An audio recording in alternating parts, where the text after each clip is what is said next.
Hello, एक बार आपका फिर से स्वागत है आदर्श सीनियर सेकेंडरी स्कूल खाई शेरगढ़ की ऑनलाइन क्लासेस में। प्रीवियस लेक्चर में हमने पढ़ा था कार्बोहाइड्रेट के बारे में, जिसको बोलते हैं एनर्जी गिविंग फूड, ऊर्जा देने वाले भोज्य पदार्थ। आज हम पढ़ेंगे फैट के बारे में। फैट को हिंदी में बोलते हैं बसा।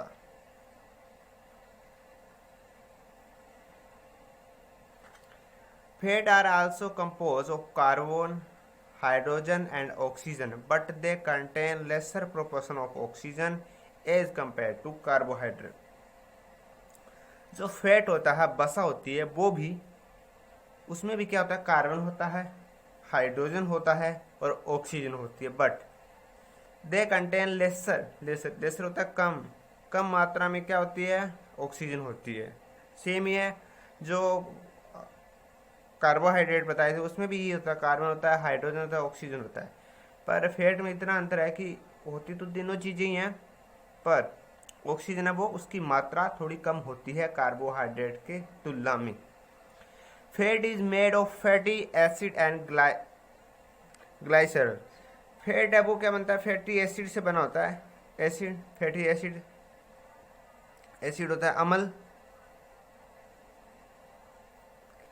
एंड ग्लाइसरल, इसको ये बोलते हैं semi. Fat are obtained from animal और फ्रॉम प्लांट। जो फैट है वो हमें पौधों और जंतु दोनों से प्राप्त होता है। एनिमल से क्या प्राप्त कैसे प्राप्त होता है, घी और बटर, मक्खन और घी से प्राप्त होता है, घी को घी बोलते हैं। और जंतुओं से प्राप्त होता है मस्टर्ड ऑयल, ग्राउंडनट ऑयल, ये सब चीज़ें।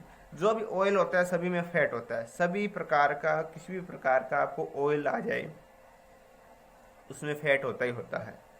और घी में भी होता है और बटर में भी होता है। Some minor source of fat in our diet include meat, fish, eggs and nuts.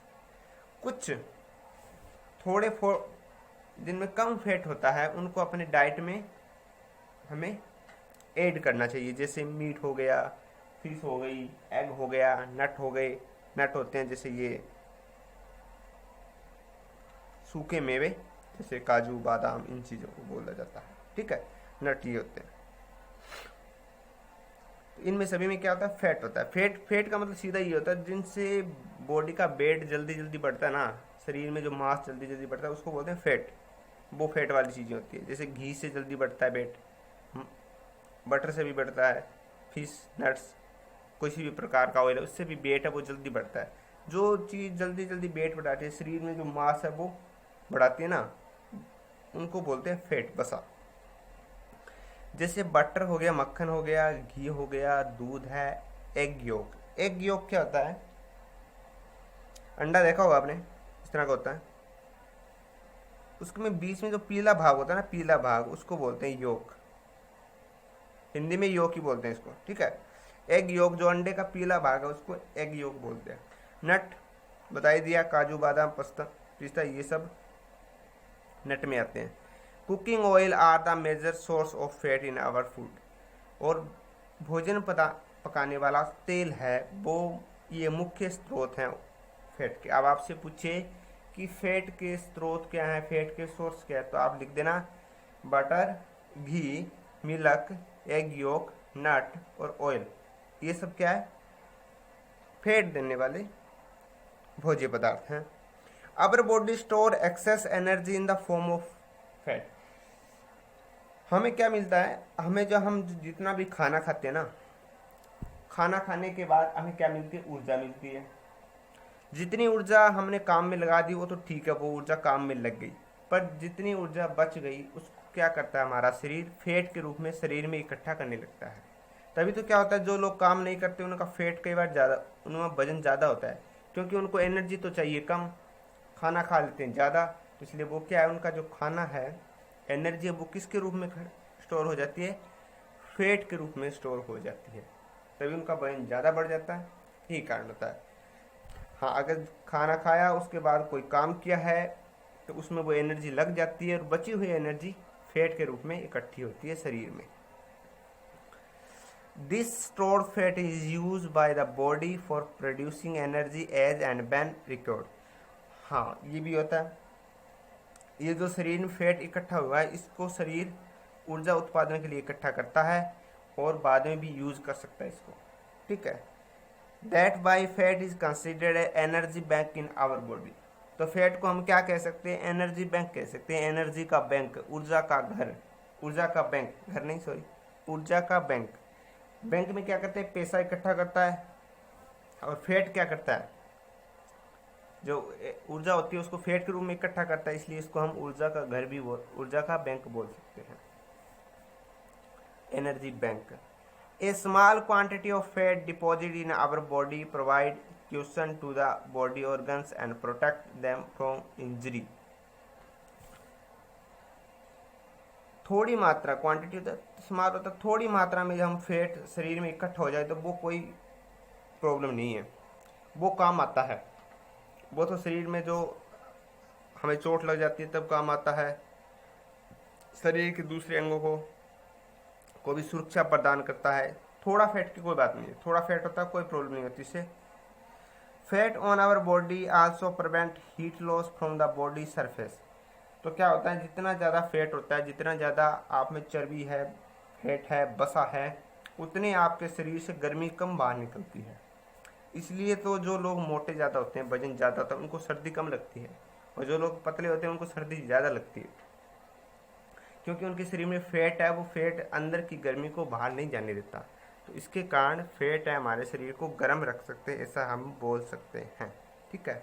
और ये कारण होता है कि जो लोग मोटे हैं, ज़्यादा वजन है, उनको गर्मी, सर्दी वो नहीं लगती, और जो पतले होते हैं उनको सर्दी ज़्यादा लगती है। But too much fat deposit in our body leads obesity. Obesity का मतलब होता है मोटापा। बट टू मच, टू माने ज़्यादा, फैट डिपॉजिट जमा होना in our body lead obesity, क्या कहलाता है? मोटापा। अगर हमारी बॉडी में जो फैट है वो ज़्यादा इकट्ठा हो जाए तो उसको हम बोल देते हैं मोटापा, ठीक है। पर ये हानिकारक है ज़्यादा फैट इकट्ठा होना। एक सही मात्रा तक की फैट है वो शरीर में होना चाहिए, न कम होना चाहिए न ज़्यादा होना चाहिए। ज़्यादा होगा तो मोटापा आ जाएगा, कम होगा तो आपको जो चोट है, शरीर के दूसरे अंग है, उनकी रक्षा नहीं होगी। ये टेस्ट दिए, ये नहीं करेंगे फैट का कि फैट है कि नहीं है। 2 लाइनें चलो देख लो। Please some crust piece of food sample on a piece of white paper and rub it. आप भोजन के कुछ टुकड़े लीजिए, उनको वाइट पेपर पे रगड़िए।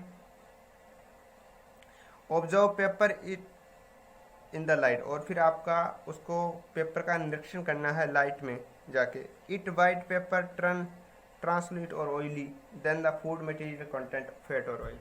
आपने कोई भी चीज़ है उस पर रगड़ा, भोजन को रगड़ा है वाइट पेपर पे, और फिर आपने उसको लाइट में जाके देखा, तो अगर वह ट्रांसल्यूसेंट हो जाता है, अगर उस पर ऑयल सा जमा हो जाता है, चिकना हो जाता है, तो उसका मतलब है कि उस भोजन में क्या है? फैट है, फैट है।